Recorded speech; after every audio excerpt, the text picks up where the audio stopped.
Salut tout le monde, bienvenue dans cette nouvelle vidéo. Donc aujourd'hui on va parler d'un film qui se nomme Une femme en jeu, donc qui est tiré d'une histoire vraie. Donc vidéo qui va sortir sur la chaîne Dans l'objectif de Farander et également sur la chaîne Le Bazar de Farander, puisque comme je le disais, on s'intéresse ici à un film tiré d'une histoire lié à un tueur en série qui a vraiment existé. Donc je vais enregistrer mon écran et on va revenir sur l'état de ce film. Hop, on est bon. Donc à nouveau on est sur un film Netflix qui est sorti peu de temps avant Les Loups-Garous, mais j'ai vu les deux films le même week-end. Voilà, donc c'était à peu près il y a 2 3 semaines, parce que maintenant ça va faire un petit moment. J'ai mis beaucoup de temps à préparer ces vidéos-là à cause des loups-garous qui étaient tellement mauvais à mes yeux que j'avais du mal à écrire la vidéo parce que ça m'arrive de gueuler sur des détails, de me plaindre de certains trucs, mais c'est pas quelque chose que je trouve agréable à faire.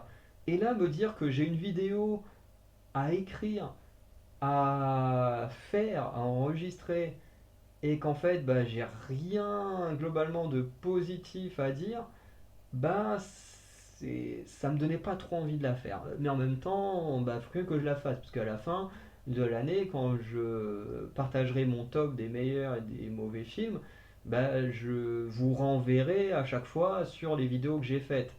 Et comme ça, bah, je pourrais être plus concis, et puis bah, ce sera à vous d'aller vous renseigner, et en regardant les reviews, pour ceux qui sont peut-être des nouveaux abonnés, pour ceux qui voudront avoir plus en détail mon avis, si c'est des vidéos, voilà, vous ne savez pas que j'ai fait sur certains films ou certaines séries, bref.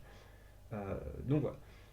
Passons à Une femme en jeu, donc qui est le nom français. Là, on peut voir quand le titre au Java c'est Woman of the Hour.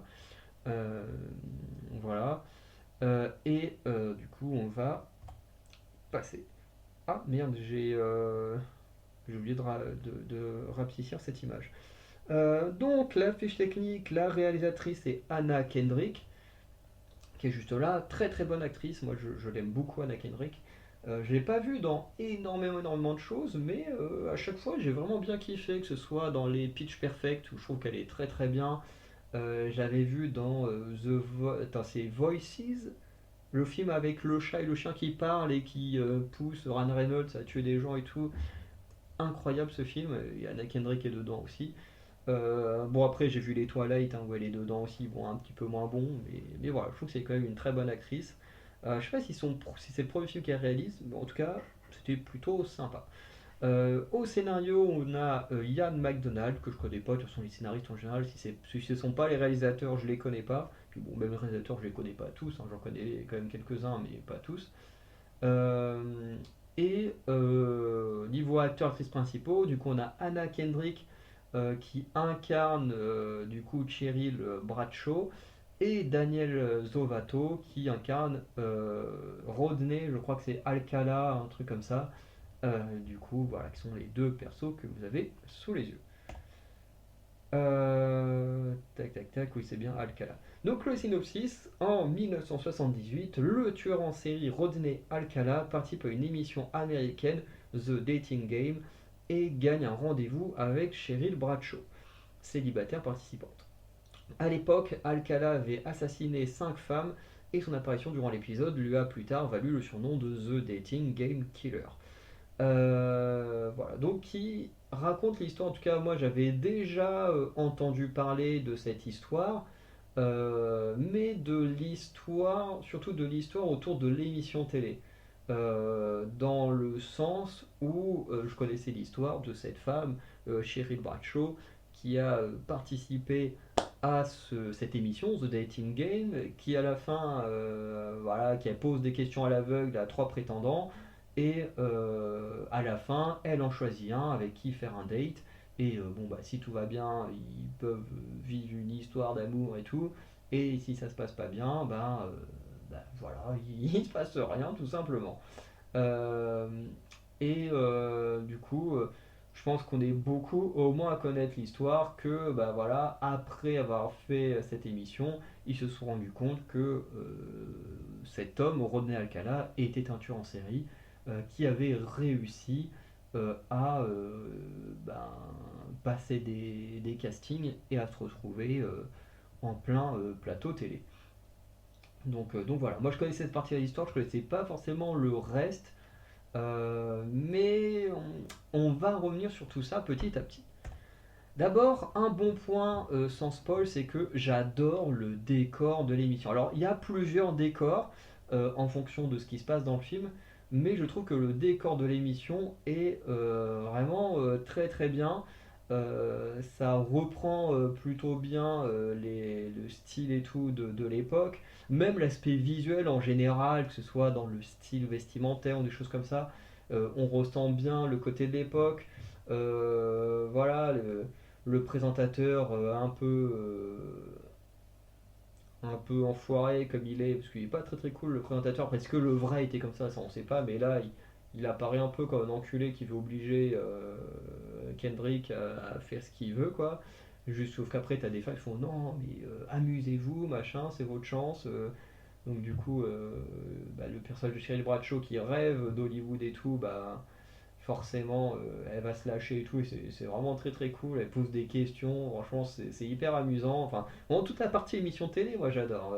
Après je connais pas plus que ça cette émission là, j'ai jamais regardé d'émission comme ça, je sais pas si ça a été fait en France parce que en France ou ce genre de pays on est habitué à voler les concepts d'autres pays ou plutôt à les racheter. Parce que quand vous regardez tout ce qui est The Voice, Danse avec les stars, koh Mask Singer, bref, plein d'émissions, même tout ce qui est Apprends-toi à laisser, euh, merde, oh putain, j'ai plein d'images qui me viennent, mais à chaque fois j'oublie le juste prix. Le truc avec putain avec Christophe de Chavannes, j'ai oublié comment ça s'appelait. Bref, dans la globalité, la majorité des trucs qu'on voit à la télé sont des trucs en France dont on a racheté les droits, même les cauchemars en cuisine, tout ça. Pawn Star, enfin pas Pawn Star, merde, c'était pas ça que je pensais, mais les Pump My Ride, enfin bref, en France, on n'a pas créé énormément de programmes originaux, hein. Trois quarts des choses, on l'a pris d'ailleurs et on l'a refait à notre façon. Voilà, peut-être l'une des rares émissions qui a été faite en France et reprise ensuite ailleurs, ça doit être Pascal le grand frère et peut-être Norbert Commis d'Office, ce genre de choses, voilà, mais il y a quand même très très peu d'émissions vraiment pas reprises de pays étrangers. D'ailleurs, koh est peut-être même l'un des rares qui ne vient pas d'un truc américain. Parce que la première itération de Survivor vient de Suède. Et après, c'est vraiment devenu méga populaire, surtout aux États-Unis. Euh, mais, euh, mais ça n'était pas. Nous, on l'a repris des États-Unis en France, mais à la base, c'est pas vraiment originaire de là-bas. Bref. Euh, mais voilà, mais en tout cas, pour revenir sur le décor et tout, franchement, j'aime beaucoup. Il y a vraiment un, un détail qui est bien foutu. En plus, j'aime bien parce que tu vois aussi également l'envers du décor avec ce truc là, applause. Parce que les émissions comme ça, ça fait trop. En fait, ça fait trop fake. Et je me demande même si dans la Star Academy, on n'oblige pas les gens à crier ou à avoir des réactions particulières parce que je trouve que c'est beaucoup trop. Beaucoup trop. Et là, tu vois, t'as le truc, hop là, quand t'as le upload, t'applaudis et machin. Et par exemple, dans l'émission que je déteste, c'est mon choix, il y a des codes visuels qui aident à savoir quand est-ce que les gens doivent applaudir ou pas. Voilà, enfin, c'est amusant de voir toutes ces choses-là. Aussi également la préparation et tout. Le genre de casting, hein, je crois que. Alors, c'est plus le casting pour Hollywood, mais à un moment donné, quand Cheryl elle passe un casting, globalement, on lui fait comprendre que si elle accepte hein, de coucher avec eux, bah hop, elle pourrait avoir une petite place facile. Enfin, et comme elle est en mode, bah non, je suis pas là pour vendre mon corps, juste pour être actrice, et bah ils font, bon bah, et hop, tu dégages. Et montrer tout cet envers du décor, je trouve que c'est plutôt pas mal. C'est quand même assez minime, mais je trouve que c'est quand même pas mal. Un autre bon point, c'est Daniel Zovato qui incarne Robert Alcala et qui, je trouve, alors physiquement, je trouve que les deux hommes se ressemblent pas tant que ça. C'est un peu le même style de mec, hein. Ils ont quand même bien repris le style et tout. Mais en termes de visage ou de cheveux, Robert Alcala a les cheveux quand même un peu plus courts. Puis bon, après reprendre le visage, quelqu'un qui a le même visage qu'un tueur en série, bon, c'est quand même compliqué. Même si on sait qu'avec Jeffrey Dahmer, ils ont quand même réussi à avoir un acteur et le remanier avec le maquillage et tout, de manière à ce qu'il ressemble énormément au vrai Jeffrey Dahmer. Là, ils n'ont pas fait cette erreur et je trouve que c'est bien, mais de toute façon, on en reparlera en fin de vidéo. Euh, et, euh, et en plus, le personnage est effrayant. Et il a un côté, en fait, où il est froid et il arrive tellement bien à parler avec les gens qu'il les manipule, qu'il arrive à obtenir de tout ce qu'il veut. Et franchement, je dis chapeau. L'acteur, il est incroyable. Franchement, c'est peut-être le meilleur personnage en termes d'acting du, du film, hein, parce que vraiment, il fait vraiment peur. En termes d'émotion et tout, il en a très peu, mais il les joue super bien. Il fait peur, il est effrayant. Quand il est avec d'autres personnes, il a un côté pesant. Et à un moment donné, quand il montre à un des autres prétendants des photos de femmes mortes et tout pour lui faire peur, il a un côté malsain et tout. Et l'acteur le joue tellement bien que ça en est vraiment effrayant, quoi. Donc voilà. Ensuite, on va commencer avec quelques mauvais points. C'est. Oh là, oui, c'est vrai.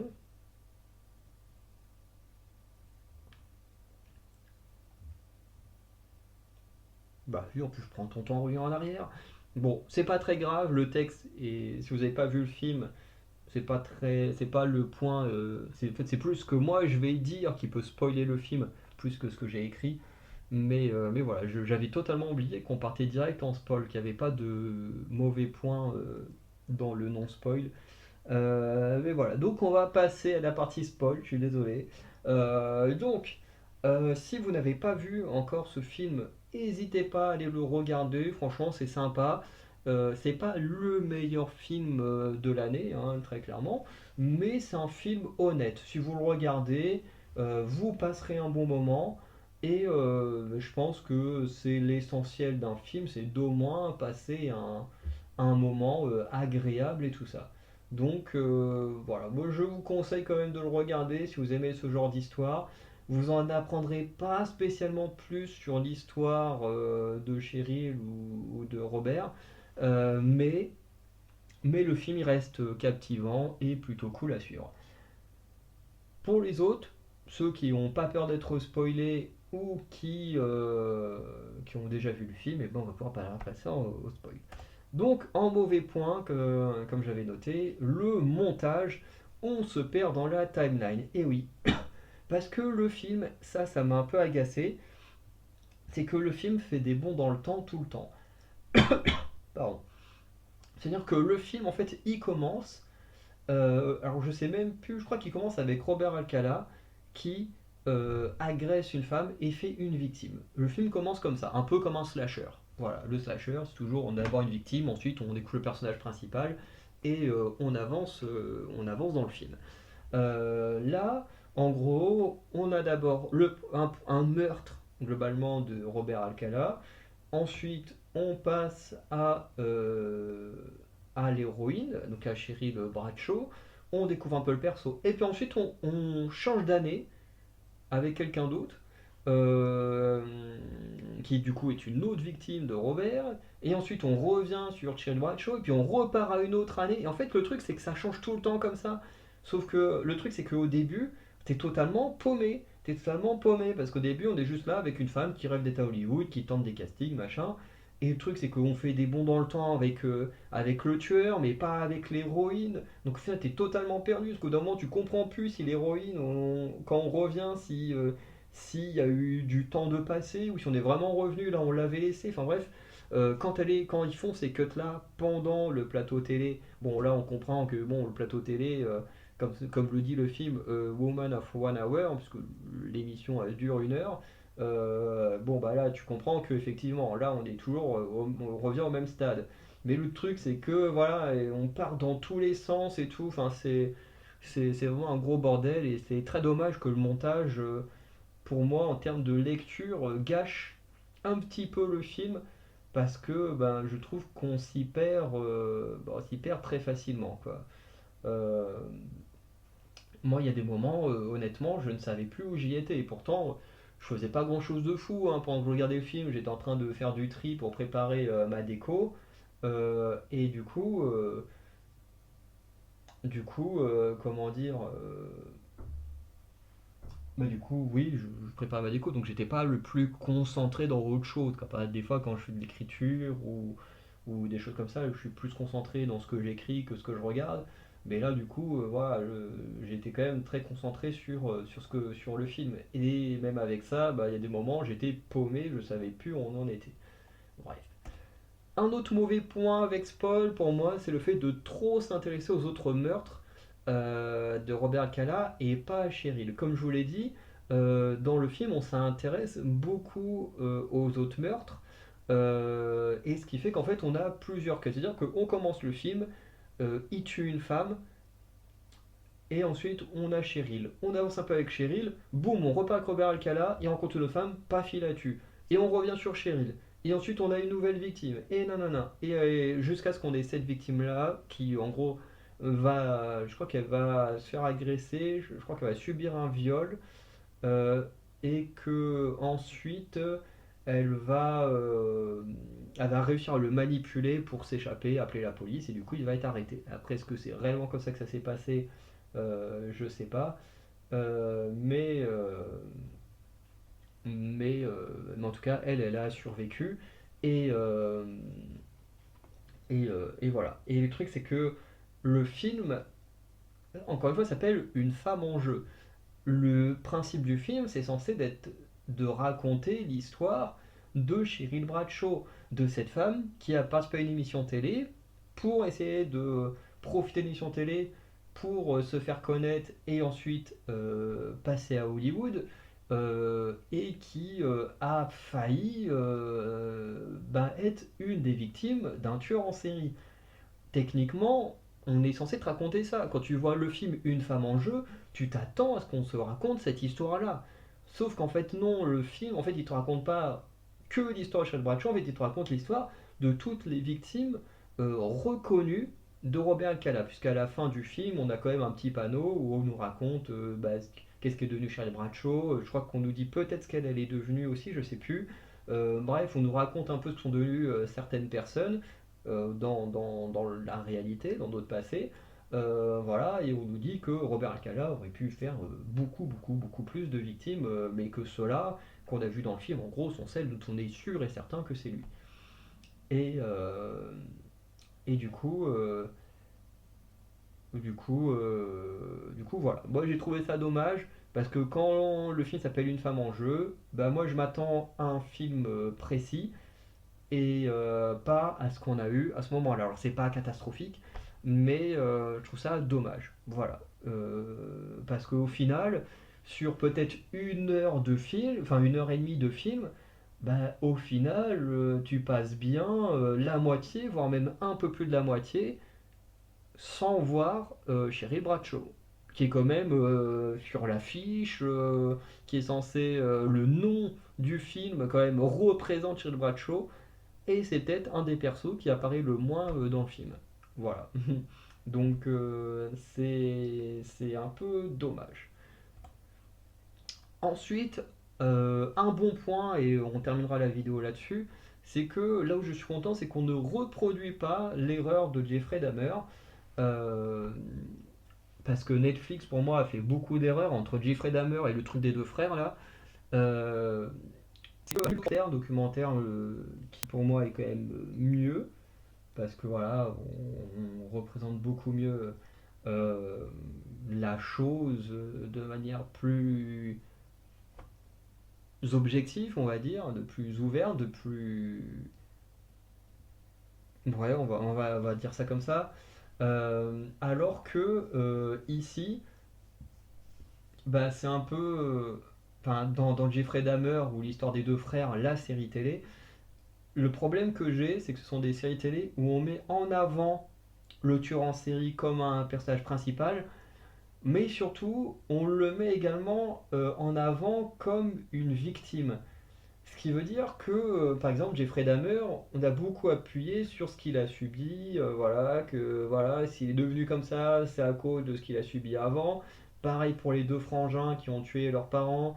Voilà, on nous dit oui, mais leurs parents, ils étaient horribles, nanani, nanana. Et en fait, moi, ça me pose un énorme, énorme problème.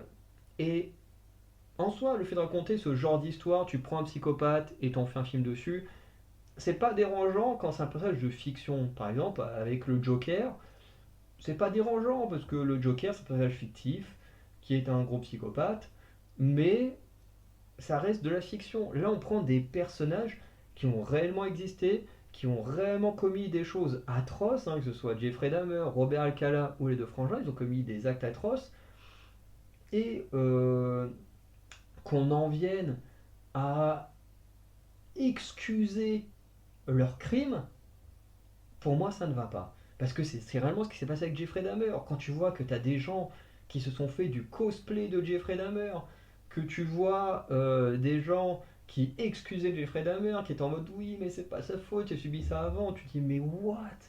Mais comment on peut être aussi débile? Et pour moi, c'est pas qu'une question aussi que les gens sont cons quand ils regardent ce genre de programme, parce que bah, faut quand même le dire, il faut pas être très très intelligent pour réagir comme ça en regardant ce genre de série ou de film. Mais, euh, mais, euh, mais voilà. Et le vrai problème pour moi, c'est aussi Netflix, les productions qui, du coup, décident de mettre en avant des tueurs en série, qui décident d'excuser d'une certaine manière les actes des tueurs en série à travers leur scénario. Alors peut-être que ça n'est pas fait exprès, mais c'est quand même l'effet que ça fait. Et quand ça fait cet effet-là, qu'en plus on sait qu'avec Jeffrey Dahmer, il y a aussi le cas où ils ont pas prévenu les familles des victimes et tout, donc tu dis c'est quand même chaud. Mais voilà, mais que globalement tu excuses quasiment les actes de tueurs en série, que à côté ils refont exactement la même erreur quand tu vois tout l'engouement négatif qu'il y a eu avec Jeffrey Dahmer et que tu te dis ils refont la même erreur avec le film des Frangins, tu dis ouais ça fait peur, hein. Tu te dis on sort le film Une femme en jeu, tu dis ça fait très très peur. Mais là où j'ai envie de dire là où le film ici, Une femme en jeu est un peu mieux, c'est qu'on ne cherche pas à excuser le tueur en série. À aucun moment on te dit oui, Robert Alcala, machin, c'est une mauvaise personne parce que il a subi telle ou telle chose. Non, le mec, dès que tu le vois pour la première fois, il est détestable, c'est un enculé. Et tout le long du film, il sera comme ça, il sera un manipulateur qui manipule les gens avec ses belles paroles pour les tuer, tout ça. Et à aucun moment tu peux lui trouver des excuses. À aucun moment tu peux te dire oui, mais il a vécu ça, donc non, là tu peux rien faire. Le mec, c'est un enfoiré, c'est un enfoiré. Et voilà, tu peux rien justifier comme des gens ont pu le faire avec Dahmer et tout ça. Donc j'ai trouvé quand même très agréable que ici on nous ressorte pas toutes ces conneries comme je viens de dire qu'on a fait avec d'autres productions. Voilà. Donc on va pouvoir conclure la vidéo avec ce film Une femme en jeu, qui est plutôt sympa, qui même si on ne retombe pas dans les travers de Jeffrey Dahmer et tout, bah, on est quand même sur un film qui met un peu plus en avant Robert Alcala que Cheryl Bradshaw, ce qui est un peu dommage, mais comme je le disais, ce qui est quand même très bien, c'est qu'on ne cherche pas à excuser ses crimes, c'est qu'on met en avant ses crimes en plus de manière très brute, très froide, et d'une certaine manière, c'est plutôt bien pour éviter que des cinglés finissent par se dire oh il est trop cool ce mec. Bref. Donc si vous avez vu ce film, n'hésitez pas à laisser un petit commentaire pour dire ce que vous avez pensé. Sinon, n'hésitez pas à liker, à vous abonner, à laisser un petit don sur Tipeee si vous avez les moyens et l'envie de nous aider à améliorer nos projets. Et sinon, je vous souhaite une bonne soirée et je vous dis à très bientôt pour de nouvelles vidéos. Allez, ciao tout le monde!